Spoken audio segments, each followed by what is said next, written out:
میں سانگڑ سے جا رہا تھا ٹنڈو آدم کی طرف، سندھ کا ایک شہر ہے، رستے میں ریلوے کراسنگ آتی ہے، پھاٹک آتا ہے، اسی ہولیے میں رہتا ہوں، فقیر آدمی ہوں، فقیروں کی اولاد ہوں۔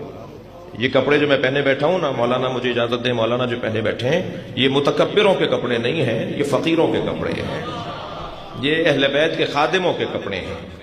اسی ہولیے میں رہتا ہوں اور الحمدللہ اس سے بڑا بہت توفیق ہو رہی ہے۔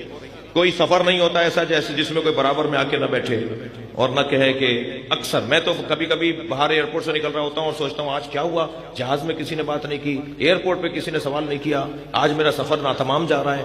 تو یقین جانیے مجھے تو یاد نہیں آ رہا کہ عین وقت پر کوئی دوڑتا ہوا نہ آیا ہو اور اس نے آ کر کہا آپ شیعہ عالم ہیں، آپ سے سوال کر لوں۔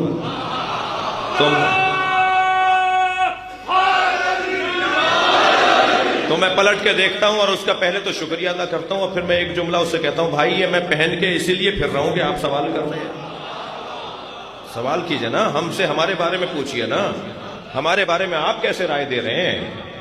فلاں عقیدہ تو آپ کا نہیں ہے، میرا ہے نا، تو میں ہی تشریح کروں گا نا۔ فلاں کام ہم کرتے ہیں آپ نہیں کرتے تو میں ہی بتاؤں گا نا ہم کیوں کرتے ہیں۔ کالے کپڑے تو میں پہنتا ہوں نا، تو میں بتاؤں گا نا۔ ماتم میں کرتا ہوں تو میں ہی تشریح کروں گا نا۔ یا علی مدد میں بولتا ہوں تو میں ہی تشریح کروں گا نا۔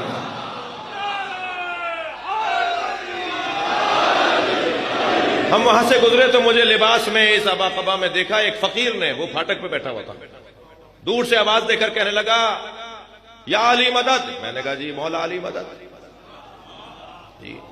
تو کہنے لگا بتاؤں زہد کسے کہتے ہیں؟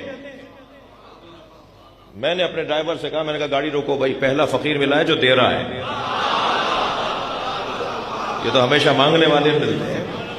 ہم نے گاڑی سائیڈ میں لگوائی، میں نے کہا جی فرمائیے زہد کسے کہتے ہیں؟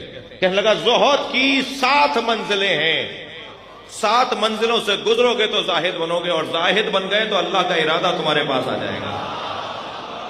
بڑے کام کی بات، بڑی گہری بات جی، زاہد بن گئے تو اللہ کا ارادہ تمہارے پاس آ جائے گا۔ میں نے کہا بتاؤ زاہد کیسے بنتے ہیں؟ اس نے 7 منزلیں بیان کی، ان میں پہلی منزل جو بڑے کام کی بات ہے، ہدیہ کر رہا ہوں، کہنے لگا زاہد بننے کے لیے پہلی منزل ذات کی نفی ہے۔ جو اپنی ذات کی نفی کرنے کو تیار نہیں ہے وہ زاہد نہیں بن سکتا۔ یہ فقیر عزیزان گرامی ڈھونڈنے سے ملتے ہیں، لہذا حدیث کہتی ہے جس کے بالوں میں مٹی لگی ہوئی ہو، کپڑوں پر خاک ہو اور اسے دھتکارا جا رہا ہو اور وہ اللہ اللہ پکار رہا ہو۔ حدیث اس باب کے آخر میں ہے کہ وَهُوَ أَقْسَمُ اللَّهِ، وہ اللہ کی قسم کھا رہا ہو، اللہ کا نام لے رہا ہو، اس کو دھتکارنا نہیں۔